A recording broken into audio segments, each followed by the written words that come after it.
الحمد لله نحمد الله ونؤمن به ونتوكل عليه ونعوذ بالله من شرور أنفسنا ومن سيئات أعمالنا من يهد الله فلا مضل له ومن يضلله فلا هادي له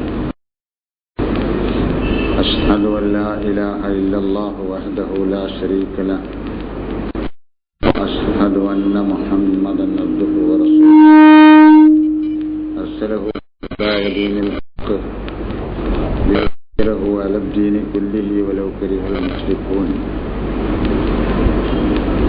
اللهم صل على محمد وعلى آل محمد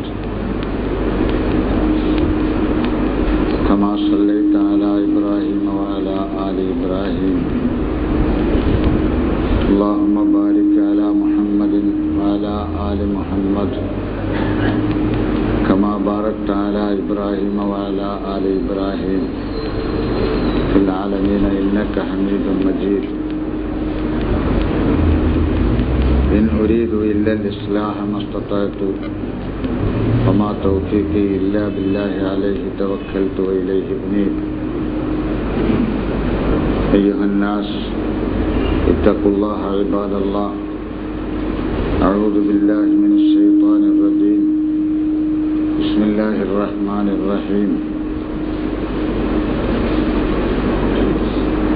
وأن هذا صراطي مستقيما فاتبعوه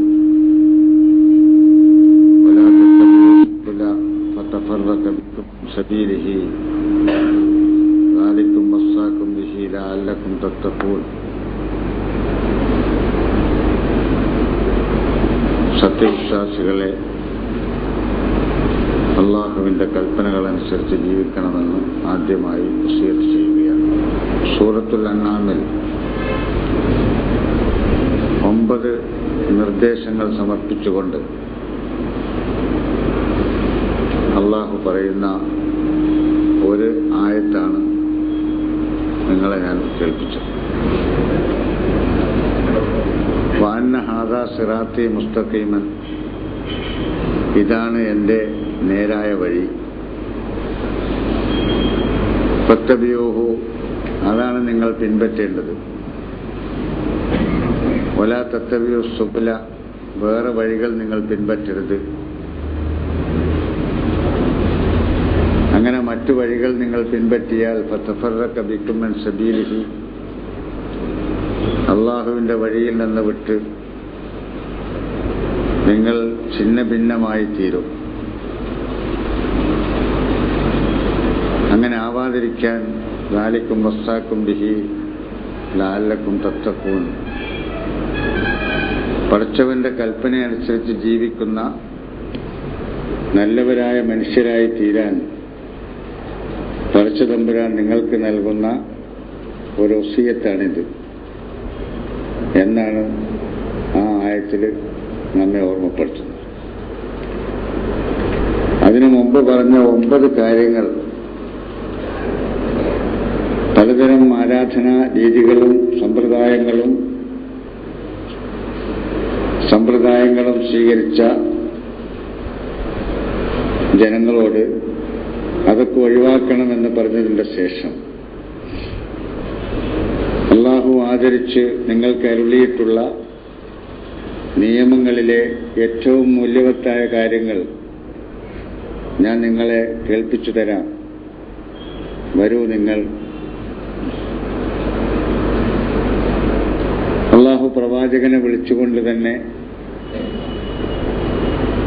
പറയാൻ പറഞ്ഞ ഒരു കാര്യമാണത്. താലോ, വരൂ നിങ്ങൾ, ഞാൻ വിവരിച്ചു തരാം നിങ്ങൾക്ക് എന്താണ് അള്ളാഹു ആദരിച്ചരുളിയിട്ടുള്ളത്. ലോകത്തുള്ള മുഴുവൻ മനുഷ്യരും എക്കാലത്തും ഏറ്റവും നല്ല മൂല്യങ്ങളായി അംഗീകരിച്ചിട്ടുള്ള 9 കാര്യങ്ങൾ അള്ളാഹു വിവരിക്കുകയാണ് ചെയ്യുന്നത്. അതിലൊന്നാമത്തേത്, നിങ്ങളെ സൃഷ്ടിച്ച് പോറ്റി വളർത്തി നിങ്ങൾക്ക് ആവശ്യമുള്ളതൊക്കെ നൽകി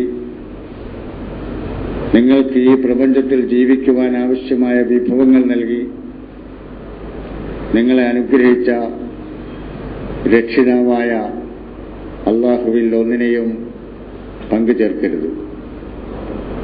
അവന്റെ സത്തയിൽ പങ്കുചേർക്കരുത്. അത് പറയേണ്ടതില്ല. സത്തയിൽ ആരും പങ്കുചേർക്കാറില്ല. ഗുണങ്ങളിൽ പങ്കുചേർക്കരുത്. അതേപോലെ അവന്റെ മാത്രം അവകാശങ്ങളിൽ മറ്റാർക്കും പങ്ക് നിങ്ങൾ വകവെച്ചു കൊടുക്കരുത്. അതാണ് നിങ്ങൾ ഒന്നാമതായി നിങ്ങളുടെ ജീവിതത്തിൽ ഉണ്ടാകേണ്ട ഒന്നാമത്തെ ഗുണം. രണ്ടാമതായി പറയുന്നത്, നിങ്ങൾക്ക് ഈ ഭൂമിയിലേക്ക് ജന്മം നൽകിയ, അങ്ങനെ ജന്മം നൽകിയിട്ട് നിങ്ങൾക്ക് ആവശ്യമുള്ള വിഭവങ്ങൾ നൽകി നിങ്ങളെ പടിപടിയായി പോറ്റി വളർത്തിയ നിങ്ങളുടെ മാതാപിതാക്കളോട് നല്ല നിലയിൽ വർത്തിക്കണം. ആ മാതാപിതാക്കൾ ആര് തന്നെയായാലും അവർ നിങ്ങളുടെ ആദർശം സ്വീകരിച്ചവനാണെങ്കിലും അല്ലെങ്കിലും, നിങ്ങളുടെ മാർഗത്തിലാണ് അവർ മുമ്പോട്ട് പോകുന്നത് എങ്കിലും അല്ലെങ്കിലും,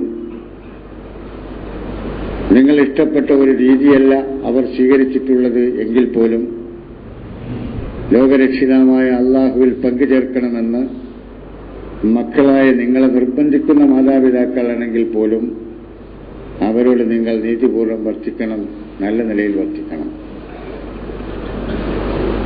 മൂന്നാമതായി പറയുന്നത്, നിങ്ങളുടെ മക്കളെ ദാരിദ്ര്യം വന്ന് ഭവിക്കും എന്ന ആശങ്ക ഉള്ളതുകൊണ്ട് കൊന്നുകളയരുത്. ദാരിദ്ര്യവും സുഭിക്ഷതയും ഒക്കെ അള്ളാഹു നൽകുന്നതാണ്. നിങ്ങൾക്കും അവർക്കുമൊക്കെ അന്നം തരുന്നത് അള്ളാഹുവാണ്. അതുകൊണ്ട് ദാരിദ്ര്യം ഭയന്നുകൊണ്ട് നിങ്ങൾ നിങ്ങളുടെ സന്താനങ്ങളെ കൊന്നുകളയരുത്. നാലാമത് പറയുന്നത്, തെളിഞ്ഞും ഒളിഞ്ഞുമൊന്നും നീചവൃത്തികളിൽ നിങ്ങൾ ഏർപ്പെടരുത്. ഒരു സംഗതി നീചമാണ് എന്ന് നിങ്ങൾക്ക് ബോധ്യം വന്നു കഴിഞ്ഞാൽ പ്രത്യക്ഷമായും പരോക്ഷമായും ഒളിഞ്ഞും തെളിഞ്ഞും ആ നീചവൃത്തി നിങ്ങളിൽ ഉണ്ടാവരുത്. ആളുകൾ കാണുമ്പോൾ അതിനെ ഒഴിവാക്കുക, ആളുകൾ കാണാതിരിക്കുമ്പോൾ അത് ചെയ്യുക. ആ സ്വഭാവം നിങ്ങൾക്കുണ്ടാകരുത്. ഒരു സംഗതി നിങ്ങൾ എടുക്കുന്നതും നിങ്ങൾ ഒഴിവാക്കുന്നതും അത് നല്ലതാണോ അല്ലേ എന്ന അടിസ്ഥാനത്തിലായിരിക്കണം. നീചവൃത്തികളോടൊരിക്കലും നിങ്ങൾ ഒളിഞ്ഞും തെളിഞ്ഞും അടുക്കരുത്. പിന്നെ പറയുന്നത്, അള്ളാഹു ആദരിച്ച ഒരു ജീവനെയും നിങ്ങൾ ഒടുക്കരുത്. ജീവൻ നൽകിയത് അള്ളാഹുവാണ്. അള്ളാഹുവിനല്ലാതെ ജീവൻ നൽകാൻ കഴിയുകയില്ല. അള്ളാഹുവാണ് ജീവൻ കൊടുക്കുന്നതെങ്കിൽ ആ ജീവനെ ഒടുക്കുവാനുള്ള അവകാശവും അവന് മാത്രമുള്ളതാണ്. അതുകൊണ്ട് ഒരു ജീവിയെയും നിങ്ങൾ അന്യായമായി കൊല്ലരുത്. അള്ളാഹു നൽകുന്ന ഉപദേശമാണിത്. നിങ്ങൾ ചിന്തിച്ച് കാര്യങ്ങൾ മനസ്സിലാക്കുന്നവരെ ആയിത്തീരുക എന്നതാണ് ഇത്തരം ഉപദേശങ്ങൾ നൽകുമ്പോൾ അള്ളാഹു ഉദ്ദേശിക്കുന്നത്. തുടർന്ന് പറയുന്നത്, അനാഥകളുടെ സമ്പത്ത്, അനാഥകളുടെ ധനത്തെ നിങ്ങൾ സമീപിക്കരുത്. അവർക്ക് തന്റെ ഇടം വരുന്നത് വരെ അത് വളർത്തിയെടുക്കുന്ന മാർഗം മാത്രമേ നിങ്ങൾ സ്വീകരിക്കാൻ പാടുള്ളൂ. അതില്ലാതാക്കുന്ന മാർഗം നിങ്ങൾ സ്വീകരിക്കരുത്. അത് നശിപ്പിക്കുന്ന മാർഗം നിങ്ങൾ സ്വീകരിക്കരുത്. അന്യായമായി അത് നിങ്ങൾ അപഹരിക്കുകയും ചെയ്യരുത്. അതിനെ തുടർന്ന് പറയുന്നത്, നിങ്ങൾ കച്ചവടക്കാരാണെങ്കിൽ അളന്നും തൂക്കിയും കൊടുക്കുമ്പോൾ അതിൽ കൃത്രിമം കാണിക്കരുത്. നീതിപൂർവമായിരിക്കണം നിങ്ങളുടെ കച്ചവടങ്ങൾ. അത് പറഞ്ഞ ഉടനെ പറയുന്നത്, ലാ നുകല്ലിഫു നഫ്സൻ ഇല്ലാ വുസ്അഹ, ആരെയും അവരുടെ കഴിവിനപ്പുറം അവരുടെ മേൽ അടിച്ചേൽപ്പിക്കുന്ന സ്വഭാവം എനിക്കില്ല. നമ്മൾ അങ്ങനെ ചെയ്യാറില്ല. എന്ന് പറഞ്ഞാൽ കച്ചവട കാര്യങ്ങളിലൊക്കെ ചിലപ്പോഴൊക്കെ അബദ്ധത്തിൽ വല്ലതും സംഭവിക്കാൻ സാധ്യതയുണ്ടെങ്കിൽ അത് നിങ്ങളുടെ കഴിവിൽപ്പെട്ടതല്ല. കഴിവിൽപ്പെടാത്തത് നിങ്ങളുടെ മേൽ അടിച്ചേൽപ്പിക്കുകയുമില്ല.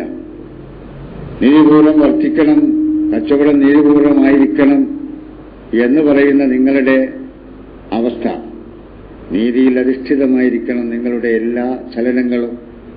ചിലപ്പോഴൊക്കെ എന്തെങ്കിലും സംഭവിക്കുകയാണെങ്കിൽ പടച്ച തമ്പുരാൻ ഒരിക്കലും കഴിവിൽപ്പെടാത്തത് അടിച്ചേൽപ്പിക്കുകയില്ല എന്ന ഒരു സംഗതിയും അവിടെ ഓർമ്മപ്പെടുത്തുന്നു. അവസാനമായി പറയുന്നത് വൈദാ ഖുൽതും ഫഅദിലു, നിങ്ങൾ ഏതെങ്കിലും ഒരു വിഷയത്തിൽ ഇടപെടുകയാണെങ്കിൽ, ഏതെങ്കിലും ഒരു കാര്യത്തിന്റെ പരിഹാരത്തിന് വേണ്ടി നിങ്ങൾ സംസാരിക്കുകയാണെങ്കിൽ, നിങ്ങൾ ചർച്ച നടത്തുകയാണെങ്കിൽ നീതിപൂർവമായിരിക്കണം നിങ്ങളുടെ പറച്ചിൽ, നിങ്ങളുടെ ഇടപെടൽ നീതിപൂർവമായിരിക്കണം. അത് നിങ്ങളുടെ ബന്ധുക്കൾക്ക് ദോഷകരമായി ഭവിച്ചാൽ പോലും നിങ്ങൾ നീതിയുടെ പക്ഷത്ത് നിലനിൽക്കണം. നിങ്ങളുടെ ഇഷ്ടപ്പെട്ട ആൾക്കാർക്ക് ദോഷം വരുമെന്ന് കണ്ടാൽ പോലും നിങ്ങൾ നീതിയുടെ പക്ഷത്ത് നിൽക്കണം. നിങ്ങളുടെ മാതാപിതാക്കൾക്ക് ദോഷം സംഭവിക്കുമെന്ന് കണ്ടാൽ പോലും നിങ്ങൾ നീതിയുടെ പക്ഷത്ത് നിൽക്കണം. മറ്റൊരു ഭാഗത്ത് ഖുർആൻ അത് പ്രത്യേകമായി എടുത്തു പറയുന്നുണ്ട്.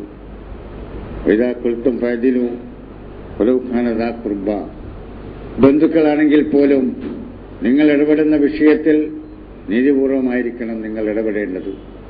അവിടെ എൻ്റെ സ്വന്തക്കാരനാണ്, അല്ലെങ്കിൽ എൻ്റെ ആൾക്കാരാണ്, എൻ്റെ പാർട്ടിക്കാരനാണ്, എൻ്റെ നേതാവാണ്, എൻ്റെ അനുയായിയാണ്, ഇതൊന്നും നിങ്ങളെ സ്വാധീനിക്കുവാൻ പാടില്ല. വൈദാ ഖുൽതും ഫഅദിലു, എന്ത് നിങ്ങൾ പറയുകയാണെങ്കിലും, ഏത് വിഷയത്തിൽ നിങ്ങൾ ഇടപെടുകയാണെങ്കിലും നീതിപൂർവമായിരിക്കണം ഇടപെടേണ്ടത്. അനീതി നിങ്ങളുണ്ടാകാൻ പാടില്ല. അവസാനമായി പറയുന്നത് വബി അഹദില്ലാഹി ഔഫു, പടച്ച തമ്പുരാനോട് നിങ്ങൾ ചെയ്ത കരാറ്, പടച്ച തമ്പുരാൻ നിങ്ങളിൽ നിന്നെടുത്ത കരാറ്. മനുഷ്യരെന്ന നിലക്ക് നിങ്ങളിവിടെ ജീവിക്കുമ്പോൾ നിങ്ങൾക്ക് പടച്ച തമ്പുരാൻ നൽകിയിട്ടുള്ള കഴിവുകൾ അത് സമസൃഷ്ടികൾക്ക് ഉപകാരപ്പെടുന്ന വിധത്തിലായിരിക്കണമെന്ന കരാറ്. ഈ കരാറൊക്കെ പാലിക്കുവാൻ നിങ്ങൾ ബാധ്യസ്ഥരാണ്. അത് നിങ്ങൾ ശ്രദ്ധിക്കണം. ഈ 9 കാര്യങ്ങൾ വിവരിച്ചതിന്റെ ശേഷം പറയുന്നു ദാലിക്കും വസ്സാക്കും ബിഹി ലഅല്ലക്കും തദക്കറൂൻ, ഇത് അല്ലാഹുവിന്റെ വസിയത്താണ് നിങ്ങൾ ഉത്ബുദ്ധരാകാൻ വേണ്ടി. ഈ 2 സൂക്തങ്ങളും അവസാനിക്കുന്നത് വസിയത്ത് എന്ന് പറഞ്ഞുകൊണ്ടാണ്. അല്ലാഹുവിന്റെ വസിയത്ത്. എന്നാൽ സാധാരണഗതിയിൽ ആളുകൾ ലംഘിക്കുവാൻ മടിക്കുന്ന സംഗതിയാണല്ലോ വസിയത്ത്. മരിക്കുന്ന ഒരാളിങ്ങനെ വസിയത്ത് ചെയ്തിട്ടുണ്ട്, അപ്പോൾ അതിനെതിരിൽ ആരും ഒന്നും ചെയ്യില്ല. അയാളെ വസിയത്താണ് നടപ്പാക്കണമെന്ന് പറയും. എല്ലാ വസിയത്തും നടപ്പാക്കണമെന്നുണ്ടോ ഇല്ലേ എന്നത് വേറെ ഒരു പഠന വിഷയമാണ്. പക്ഷേ ഇതാൾ വസിയത്താണ്. ലാലിക്കും വസ്സാക്കും ബിഹി ലഅല്ലക്കും തദക്കറൂൻ, ലാലിക്കും വസ്സാക്കും ബിഹി ലഅല്ലക്കും തഅഖിലൂൻ. ഇനി പറയാൻ പോകുന്ന സൂക്തത്തിൽ പറയുന്നതും ആ വസിയത്ത് തന്നെയാണ്. വസിയത്താണല്ലോ. എൻ്റെ വാപ്പ മരിക്കുമ്പോൾ വസിയത്ത് ചെയ്തതാണ് ഇന്ന കുട്ടിക്ക് ഇന്നത് കൊടുക്കണം, അല്ലെങ്കിൽ ഇന്ന ആൾക്ക് ഇന്നത് കൊടുക്കണം.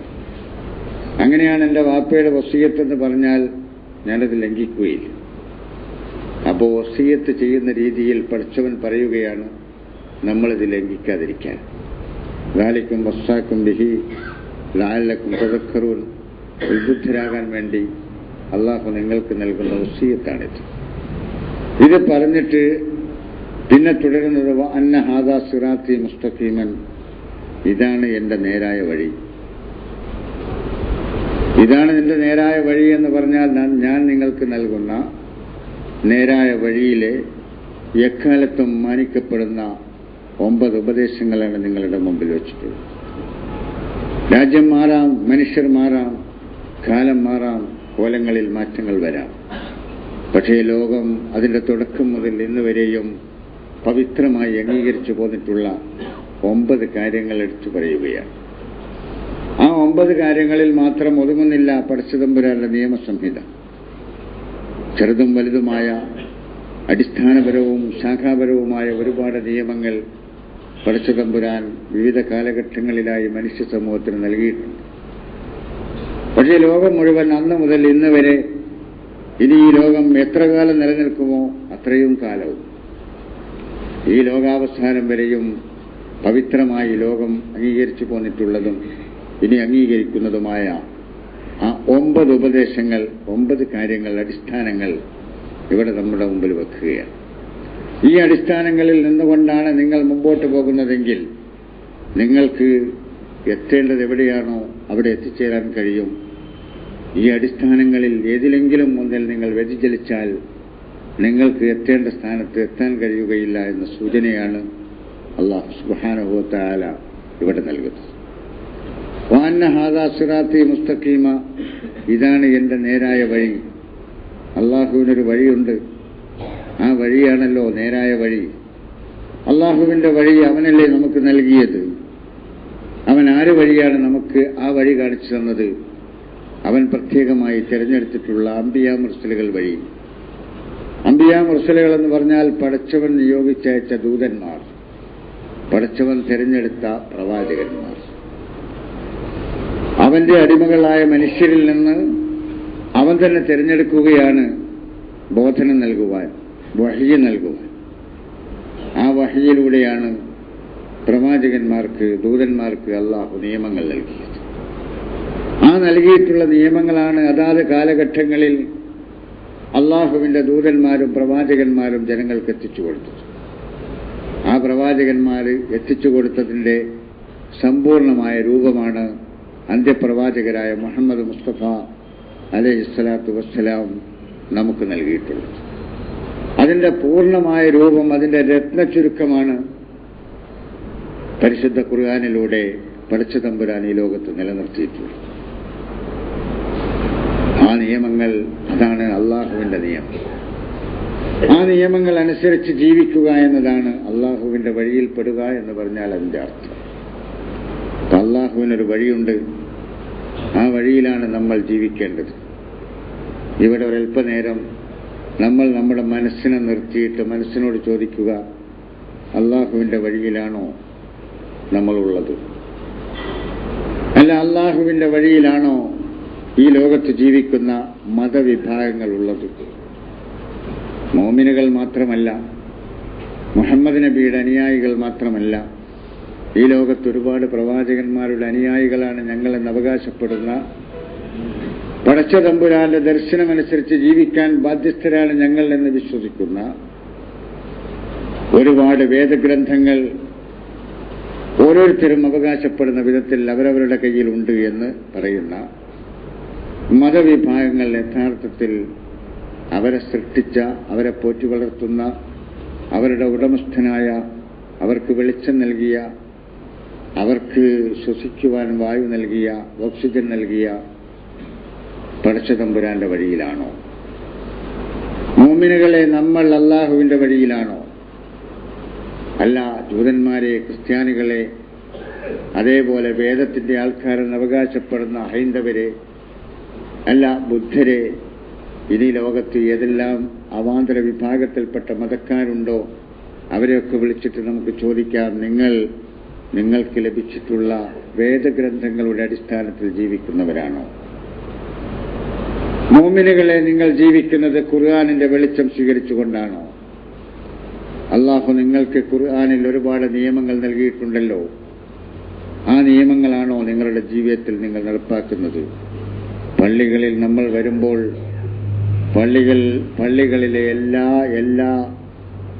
എല്ലാ കൽപ്പനകളും പാലിച്ചുകൊണ്ട് നിസ്കാരം നിർവഹിക്കുന്നുണ്ടാവാം. റമദാൻ അടുക്കുമ്പോൾ നോമ്പ് നിർവഹിക്കുന്നുണ്ടാവാം. അതേപോലെ തന്നെ കോലം കെട്ട രൂപത്തിലാണെങ്കിലും സക്കാത്ത് കൊടുക്കുന്നവരുണ്ടാവാം. അതുപോലെ തന്നെ അവ്യവസ്ഥിതമായ രീതിയിൽ ചില ആചാരങ്ങൾ നമ്മൾ നടത്തുന്നുണ്ടാവാം. ഹജ്ജ് ഇപ്പോൾ നിലനിൽക്കുന്ന കോലത്തിൽ നമ്മൾ നടത്തുന്നുണ്ടാവാം. അതാണോ ഹജ്ജ് എന്നത് പണ്ഡിതന്മാരോട് അന്വേഷിക്കേണ്ടതാണ്. അതല്ല ഞാൻ പറഞ്ഞത്. അങ്ങനെ ഒരു പഠനം നടത്തിക്കൊണ്ടല്ലോ നമ്മൾ കാര്യങ്ങളൊന്നും ചെയ്യുന്നത്. എന്നാലും ഇത്തരം ആരാധനാ കാര്യങ്ങളൊക്കെ ഒരുപക്ഷെ ഖുർആനിൽ പറഞ്ഞതിന്റെ അവശിഷ്ടങ്ങളെങ്കിലും അംഗീകരിച്ചുകൊണ്ട് നമ്മൾ നിർവഹിക്കുന്നുണ്ടാവാം. പക്ഷേ ഈ 4-5 കാര്യങ്ങളിൽ മാത്രം ഒതുങ്ങുന്നതാണോ ജീവിതം? ജീവിതം അതിനേക്കാൾ വിശാലമല്ലേ? ഈ പള്ളിയുടെ പടികൾ ഇറങ്ങിക്കഴിഞ്ഞാലല്ലേ ജീവിതം ആരംഭിക്കൽ? ഈ പള്ളിയുടെ പടിയിലേക്ക് കയറുമ്പോൾ നമ്മൾ ജീവിതം അവിടെ വെച്ച് പോരുന്നതല്ലേ? പള്ളിയിലല്ലല്ലോ നമ്മൾ ജീവിക്കുന്നത്. നമ്മുടെ ജീവിതത്തിന്റെ സുപ്രധാനമായ മേഖലകളൊക്കെ പുറത്തല്ലേ? എന്ന് മാത്രമല്ല, ജീവിതത്തിന്റെ സംഭവബഹുലമായ ഒരുപാട് കാര്യങ്ങൾ പുറത്തുവെച്ചല്ലേ നടക്കാറുള്ളത്.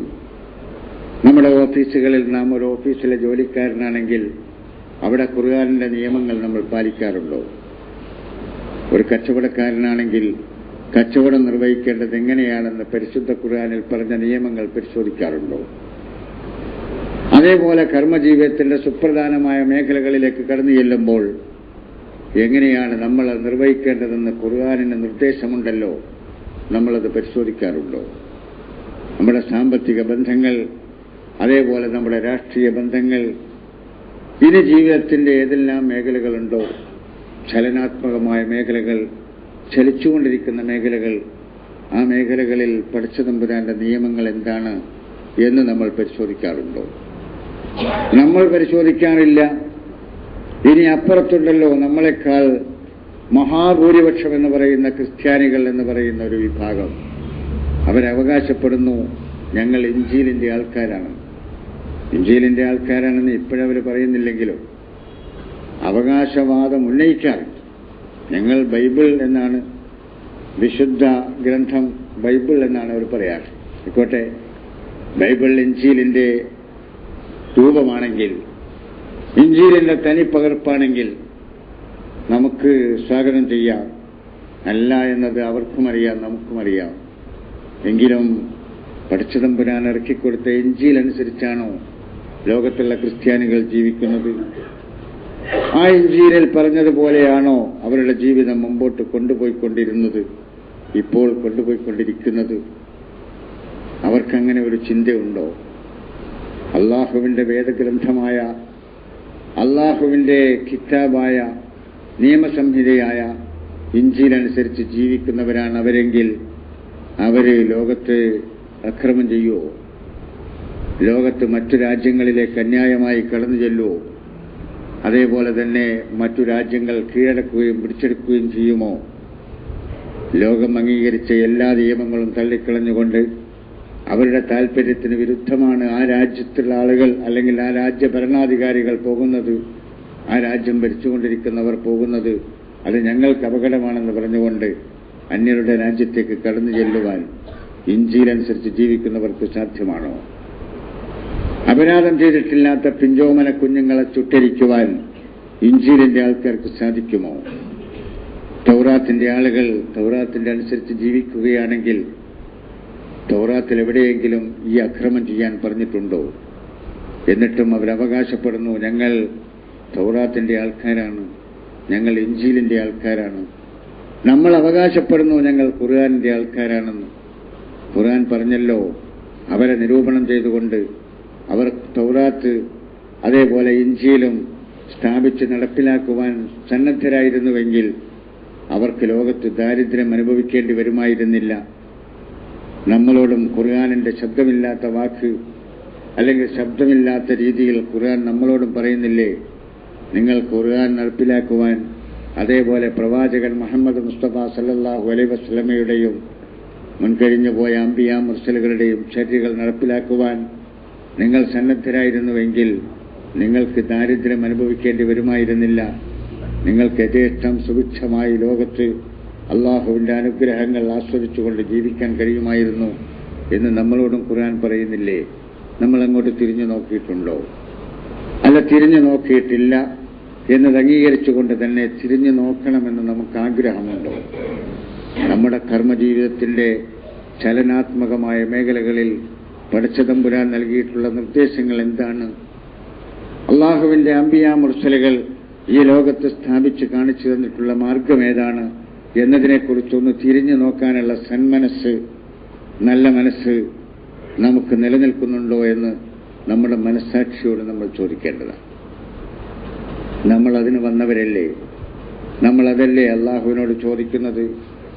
ദൈനംദിനം ഒരു ദിവസം 17 പ്രാവശ്യം 5 നേരങ്ങളിലായി പടച്ചതമ്പുരാനോട് നമ്മൾ ചോദിക്കുന്നത് എന്താണ്? നമ്മളെ നിസ്കാരം എന്നൊരു സംഗതി ഉണ്ടല്ലോ. നമ്മളിപ്പോൾ ഈ ഖുത്ബ കഴിഞ്ഞാൽ നിർവഹിക്കുന്ന നിസ്കാരം, കുറച്ച് കഴിയുമ്പോൾ നിസ്കരിക്കുന്ന അസർ, പിന്നെയും കുറച്ച് കഴിയുമ്പോൾ നിസ്കരിക്കുന്ന മഗ്രിബ്, പിന്നെ അത് കുറച്ചുകൂടി കഴിയുമ്പോൾ നിസ്കരിക്കുന്ന രാത്രിയിൽ നിസ്കരിക്കുന്ന ഇശാ,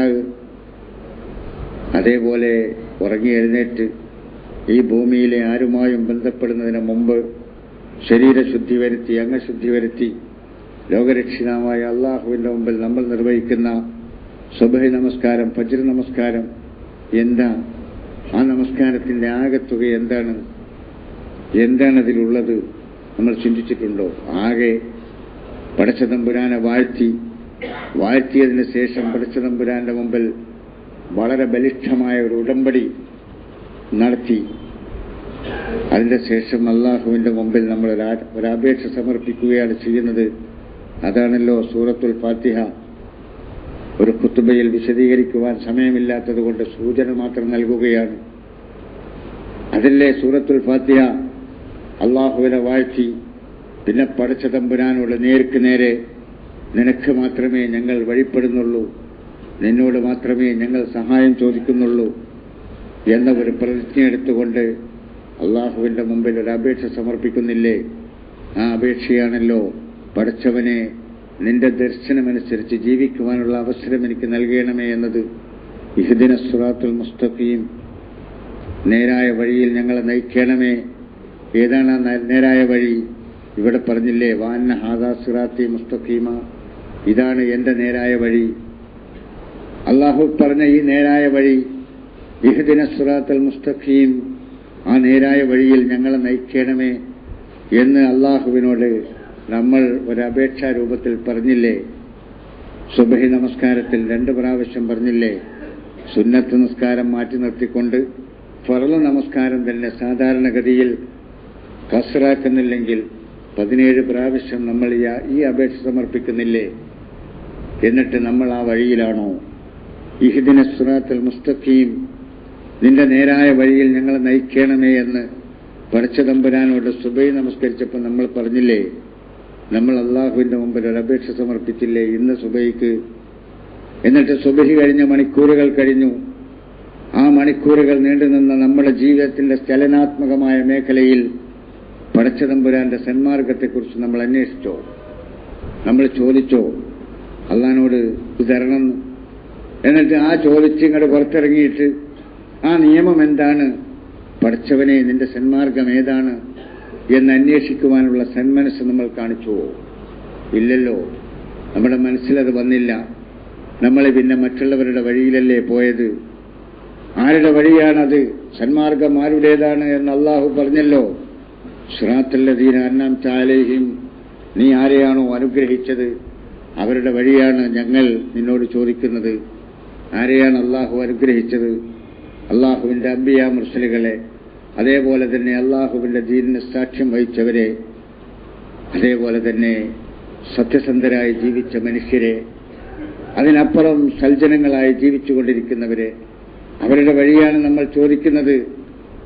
സിറാത്തല്ലദീന അൻഅംത അലൈഹിം. എന്നിട്ട് പിന്നെ അള്ളാഹുവിനോട് പറയുന്നത് വേറെ 2 വഴിയിൽ ഞങ്ങളെ നീ ആക്കരുതേന്നാണ്. ഗൈറൽ മഗ്ലൂബി അലൈഹിം വലദ്ദാല്ലീൻ, എന്റെ കോപത്തിന് പാത്രീഭവിച്ചവരുടെ വഴി ഞങ്ങൾക്ക് തരരുത്, പിഴച്ചുപോയവരുടെ വഴി ഞങ്ങൾക്ക് തരരുത്. പടച്ചവനെ, നിന്റെ കോപത്തിന് പാത്രീഭവിച്ചവരുടെ വഴിയിലല്ല, ആ വഴിയല്ല ഞങ്ങൾ നിന്നോട് ചോദിക്കുന്നത്. പിഴച്ചുപോയവരുടെ വഴിയല്ല ഞങ്ങൾ ചോദിക്കുന്നത്. ആരാണത്? പടച്ചതമ്പുരാന്റെ നിയമസംഹിതയിൽ നിന്നും പടച്ചവന്റെ ദർശനത്തിൽ നിന്നും മനുഷ്യ സമൂഹത്തെ വ്യതിചലിപ്പിക്കുവാൻ, തെറ്റിക്കുവാൻ വേണ്ടി പുതിയ പുതിയ നിയമങ്ങളുണ്ടാക്കി. ആ നിയമങ്ങളിൽ കുടുങ്ങി അവസാനം അതിന്റെ ദുഷ്ഫലങ്ങൾ അനുഭവിച്ച് ആ നിയമത്തിന്റെ ഉപജ്ഞാതാക്കളെ ശാപത്തോടെ കോപത്തോടുകൂടി നോക്കുന്ന അനുയായികൾ അള്ളാഹുവിന്റെ വഴിയിൽ നിന്ന് മനുഷ്യനെ തെറ്റിച്ച് പുതിയ വഴികളിലൂടെ കൊണ്ടുപോയി അതിന്റെ പരാജയം അനുഭവിക്കുന്ന സമയത്ത് മനുഷ്യർ അവരുടെ എതിരിൽ നിൽക്കും. നിങ്ങൾക്കറിയാമല്ലോ, ലോകത്തെ കീഴടക്കിയ വലിയൊരു പ്രസ്ഥാനം, ആ പ്രസ്ഥാനം പൊളിഞ്ഞു പോയപ്പോൾ ആ പ്രസ്ഥാനത്തിന് രൂപം നൽകിയ ആ പ്രസ്ഥാനത്തിന്റെ അടിസ്ഥാനത്തിൽ ജനങ്ങളെ നയിച്ച ആളുകളെ അവർ മരിച്ചുപോയിട്ടുണ്ട്. പക്ഷേ അവരുടെ പ്രതിമകൾ പോലും, അവരുടെ കട്ടൗട്ട് പോലും, അവരുടെ ഫോട്ടോ പോലും സഹിക്കുവാൻ ആ രാജ്യനിവാസികൾക്ക് സാധിച്ചില്ല എന്നത് ചരിത്ര സത്യമല്ലേ? ഇറാഖിലെ ജനങ്ങളെ ക്രൂരമായി ഭരിച്ച സദ്ദാം ഹുസൈന്റെ ഫോട്ടോ സഹിക്കാൻ കഴിഞ്ഞില്ലല്ലോ അവർക്ക്. ഇറാനിലെ ജനതയെ ക്രൂരമായി ഭരിച്ച ഷായുടെ ഫോട്ടോ സഹിക്കാൻ അവർക്ക് കഴിഞ്ഞില്ലല്ലോ. അവരുടെ വലിയ വലിയ കവലകളിൽ സ്ഥാപിച്ചിട്ടുണ്ടായിരുന്ന കട്ടൗട്ടുകളൊക്കെ അടിച്ചുപൊളിച്ച് തകർത്ത് തെരിപ്പണമാക്കിയില്ലേ? ലോകത്തെ തന്നെ പങ്കുവഹിച്ച രണ്ടാം ലോക ഭീകര യുദ്ധത്തിന് ശേഷം ലോകത്തെ പങ്കുവച്ച രണ്ട് സാമ്രാജ്യശക്തികൾ, ആ രണ്ട് സാമ്രാജ്യശക്തികളിലെ ഒരു ശക്തി തകർന്നപ്പോൾ നമുക്കറിയാമല്ലോ, പവിത്രമായി അവർ കണ്ട പലതും അടിച്ചു തകർക്കുകയുണ്ടായി. അവരുണ്ടാക്കി വെച്ച മുഴുവൻ വേലിക്കെട്ടുകളും തകർത്തു. ജർമ്മനി രണ്ടായി ഭാഗിച്ചുകൊണ്ട് വലിയ മതിൽക്കെട്ടുണ്ടാക്കി. അത് അടിച്ചു പൊളിച്ചുകൊണ്ട് ലോക കമ്പോളങ്ങളിൽ അത് ലേലം ചെയ്ത് വിറ്റു. നിങ്ങൾക്കറിയാവുന്ന ഒരുപാട് സംഭവങ്ങൾ. അതാണ് ഗൈറുൽ മഗ്ലൂബി അലൈഹിം. പടച്ചതമ്പുരാന്റെ നിയമങ്ങളിൽ നിന്ന് മനുഷ്യനെ തെറ്റിക്കുവാൻ വേണ്ടി പുതിയ പുതിയ നിയമങ്ങളുണ്ടാക്കി അതിന്റെ ദുഷ്ഫലം അനുഭവിക്കുന്ന ജനങ്ങൾ അവസാനം അതിന്റെ പേരിൽ തന്നെ അവർക്കെതിരിൽ തിരിഞ്ഞ് കോപശാപങ്ങൾക്ക് പാത്രീഭവിച്ചുപോയി അവർ, ആ നേതാക്കന്മാർ. ആ നേതാക്കന്മാരുടെ വഴിയല്ല അല്ലാഹുവേ നിന്നോട് ഞങ്ങൾ ചോദിക്കുന്നത്. അതേപോലെ ആ നേതാക്കന്മാരെ തെളിച്ച വഴിയിലൂടെ മുമ്പേ പോകുന്നതിന്റെ പിന്നാലെ അന്ധമായി പോയ, പിഴച്ചുപോയ മനുഷ്യരുടെ വഴിയിലുമല്ല, ബോധപൂർവം കാര്യങ്ങൾ മനസ്സിലാക്കി ചിന്തിച്ച് നല്ലതും ചീത്തയും വേർതിരിച്ച് മനസ്സിലാക്കി പോകുന്ന ബുദ്ധിയുള്ള മനുഷ്യർ അവർ സ്വതന്ത്രമായി തിരഞ്ഞെടുക്കുന്ന പടച്ചതമ്പുരാന്റെ ദർശനം, അല്ലാഹുവേ നിന്റെ ദർശനം, ആ ദർശനമനുസരിച്ച് ജീവിക്കുവാൻ ഞങ്ങൾക്ക് ഈ ഭൂമിയിൽ അവസരം നൽകണമേ എന്ന് സുബ്ഹി നമസ്കാരം മുതൽ ഇശാ നമസ്കാരം വരെ 5 സമയങ്ങളിൽ 17 പ്രാവശ്യം സാധാരണഗതിയിൽ പടച്ചവനോട് അപേക്ഷിച്ചിട്ട് പടച്ചതമ്പുരാന്റെ നേരായ വഴി എന്താണ് എന്ന് പരിശോധിക്കുവാൻ നമുക്ക് സന്മനസ്സില്ലെങ്കിൽ നമ്മൾ എവിടെയാണ്? നമ്മളും നമ്മുടെ ഈമാനും എവിടെയാണ്? നമ്മളും ഖുർആനും തമ്മിലുള്ള ബന്ധം എവിടെയാണ്? നമ്മളും അല്ലാഹുവിന്റെ അംബിയാ മുർസലുകളും തമ്മിലുള്ള ബന്ധം എവിടെയാണ് എന്നാലോചിച്ചു നോക്കൂ. നമ്മൾ വഅന്ന ഹാദാ സിറാത്തി മുസ്തഖീമൻ, ഇതാണ് എന്റെ നേരായ വഴി, ഫത്തബിഊഹു, ആ വഴി നിങ്ങൾ സ്വീകരിക്കണം, ആ വഴിയിൽ നിങ്ങൾ പെടണം, ആ വഴി നിങ്ങൾ പിൻപറ്റണം. വലാ തത്തബിഉ സുബുല, വിവിധ കാലഘട്ടങ്ങളിൽ മനുഷ്യരുണ്ടാക്കിയ കൃത്രിമമായ വഴികളിൽ നിങ്ങൾ പെട്ടുപോകരുത്. ഓരോ കാലത്തും ജനങ്ങളെ കീഴ്പ്പെടുത്തുവാൻ വേണ്ടി ഉണ്ടാക്കിപ്പോരുന്ന മനുഷ്യനിർമ്മിത നിയമങ്ങളിലും വഴികളിലും നിങ്ങൾ പെട്ടുപോകരുത്. അങ്ങനെ പെട്ടാൽ ഫതഫറഖ ബികും അൻ സബീലിഹി, നിങ്ങൾ അല്ലാഹുവിന്റെ വഴിയിൽ നിന്ന്, പടച്ചതമ്പുരാന്റെ വഴിയിൽ നിന്ന് വ്യതിചലിച്ച് ഛിന്ന ഭിന്നമായി, ഒന്നിനും കൊള്ളരുതാത്തവരായി, ശക്തിയില്ലാത്തവരായി, വെറും നിങ്ങളുടെ എല്ലാ ശക്തിയും നഷ്ടപ്പെട്ട് നിങ്ങൾ അവസാനം ചപ്പ് ചണ്ടി ചവറുകളായി മാറും. മറ്റുള്ളവർക്ക് നിങ്ങളെ ഉപയോഗപ്പെടുത്താൻ പറ്റുന്ന വിധത്തിൽ ആറ്റിലൊഴുകുന്ന ചപ്പുകളും ചവറുകളുമായി മാറും നിങ്ങൾ. അതുകൊണ്ട് ഈ വഴിയിൽ നിന്ന് നിങ്ങൾ പോകരുത്. ഇതാണ് പടച്ചതമ്പുരാന്റെ വഴി. അവസാനം പറഞ്ഞു, ദാലിക്കും വസ്സാക്കും ബിഹി, ഇതും നിങ്ങൾക്ക് നൽകുന്ന ഒരു വസിയ്യത്താണ്. എന്തിനെന്നോ, ലഅല്ലക്കും തത്തഖൂൻ, സൂക്ഷ്മതയോടുകൂടി ജീവിക്കുന്നവരായി, ഈ ഭൂമിയിൽ മറ്റുള്ളവർക്ക് ഉപകാരം ചെയ്യുന്നവരായി മാറാൻ നിങ്ങൾക്ക് നൽകുന്ന വസിയ്യത്താണിത് എന്നാണ് അല്ലാഹു നമ്മളോട് പറഞ്ഞത്. നാം എവിടെയാണ്? അല്ലാഹുവിന്റെ വഴിയിലാണോ മറ്റുള്ളവരുടെ വഴിയിലാണോ നമ്മൾ പോകുന്നത്? ഏത് വഴിയിലൂടെയാണ്? നമുക്ക് എത്തിച്ചേരേണ്ടത് എവിടെയാണ്? അല്ലാഹുവിന്റെ സ്വർഗത്തിലാണെങ്കിൽ അല്ലാഹു പറഞ്ഞ വഴിയിലൂടെ പോകണം. മറ്റുള്ളവർ പറഞ്ഞ വഴിയിലൂടെ പോയാൽ അവരുടെ സ്വർഗത്തിലേ നമ്മൾ എത്തുകയുള്ളൂ, അല്ലാഹുവിന്റെ സ്വർഗത്തിൽ നമ്മൾ എത്തുകയില്ല. അല്ലാഹു നമ്മെ കാത്തുരക്ഷിക്കുമാറാകട്ടെ. 2 കാര്യങ്ങൾ. ഒന്ന്, ഏതായാലും ഖുത്ബ നിർബന്ധമാണ്. ഖുത്ബ കേൾക്കാത്ത ഒരാൾക്ക് ജുമാ കിട്ടൂല. ഫിഖ്ഹിന്റെ കിതാബിൽ ആളുകൾ നിർബന്ധിതരായി ഒരാൾക്ക് ജുമാ കിട്ടിയെന്ന് പറയാൻ, നിസ്കാരത്തിൽ പോയി തുടർന്നാലും കിട്ടിയെന്ന് പറയാന്നൊക്കെ പറഞ്ഞിട്ടുണ്ട്. പക്ഷേ ജുമാ കിട്ടൂല. ജുമാ കിട്ടണമെങ്കിൽ ഖുത്ബ തുടക്കം മുതൽ ഒടുക്കം വരെ കേൾക്കുക തന്നെ വേണം. അതുകൊണ്ട് അത് കേൾക്കൽ നിർബന്ധമാണ് എന്നതുകൊണ്ടാണ് നബി സല്ലല്ലാഹു അലൈഹി വസല്ലമയുടെ കാലഘട്ടത്തിൽ ഇല്ലാതിരുന്ന ആദ്യത്തെ ഭാഗ് മഹാനായ ഉസ്മാൻ ഇബ്നു അഫ്ഫാൻ റളിയല്ലാഹു അൻഹു നടപ്പാക്കിയത്. 2 ഭാഗമുണ്ടായിരുന്നു. അത് നബിയുടെ കാലത്തോ അബൂബക്കർ സിദ്ദീഖിന്റെ കാലത്തോ ഉമർ ഖത്താബിന്റെ കാലത്തോ ഒന്നുമില്ല. ഉസ്മാൻ ഇബ്നു അഫ്ഫാന്റെ കാലത്ത് കുറച്ചുകൂടി സമൂഹം വല്ലാതെ വലുതായപ്പോൾ ആദ്യം ഒരു ബാങ്ക് വിളിച്ചിട്ട് ആളുകളെയൊക്കെ പള്ളിയിൽ എത്തിച്ചു. എന്നിട്ട് ഖുത്ബ തുടങ്ങുമ്പോൾ നബിയുടെ കാലത്തുണ്ടായിരുന്ന രണ്ടാമത്തെ ബാങ്ക്. അത് ഒരു നല്ല വിധേയത്താണ്. അതിനെ നല്ലതല്ലാത്തതാണെന്ന് പറഞ്ഞ് തള്ളുന്നതിന് എനിക്ക് വിരോധമൊന്നുമില്ല. ഞാൻ ആ മസല പറയാതെ. പക്ഷേ അതിന്റെ ആവശ്യകത നമുക്ക് ബോധ്യപ്പെട്ടില്ലേ? ഞാനിവിടെ ഖുത്ബ നടത്തുക, ഇവിടെ നിങ്ങൾ നിസ്കരിക്കുക. എങ്ങനെ ഉണ്ടാവും എന്റെ ഖുത്ബ?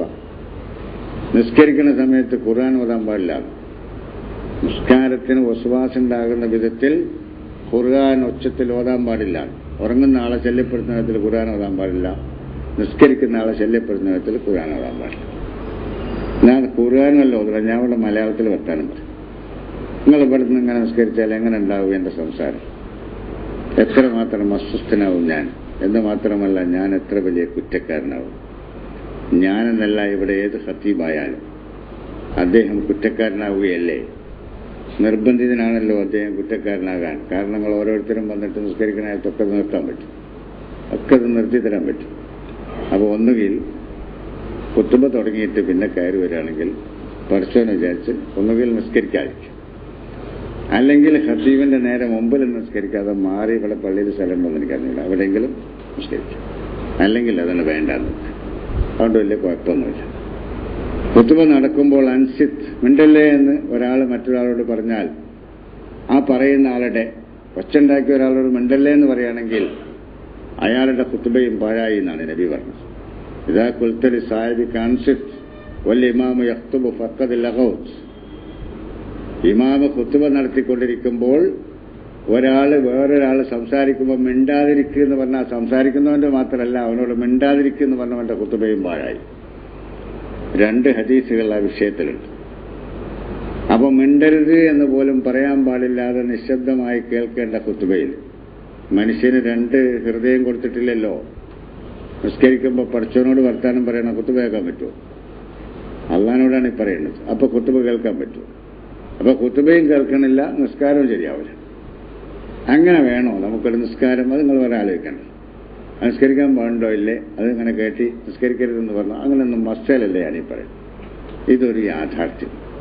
അതുകൊണ്ട് എൻ്റെ സഹോദരന്മാർ, എന്തായാലും പള്ളിയിൽ പോകണം, കുറച്ച് നേരത്തെ പോവുക. എന്നിട്ട് പോയിട്ട് ഖുത്ബ മുഴുവൻ കേൾക്കുക. അപ്പം ഞാനിവിടുത്തെ ഖത്തീബായിട്ട് ഇനി വരില്ല, വേറെ ആളാണ് ഖുത്ബ നടക്കുക. പക്ഷേ ഒരു സന്ദേശം നിങ്ങൾക്ക് നൽകണമല്ലോ, അതുകൊണ്ട് അങ്ങനെ ചെയ്യണം. ഇത് വിനീതമായ ഒരു അപേക്ഷയാണ്. ഇത് രണ്ടു കൂട്ടരും കുറ്റക്കാരാകാതിരിക്കാൻ നല്ലതാണ്. പക്ഷെ നേരത്തെ വരിക, വന്നിട്ട് അത് നിർവഹിക്കുക. അല്ലാഹു അവന്റെ നിയമങ്ങൾ മാനിച്ച് ജീവിക്കുന്ന സജ്ജനങ്ങളുടെ കൂട്ടത്തിൽ നമ്മൾ ഉൾപ്പെടുത്തുവാനാണ്.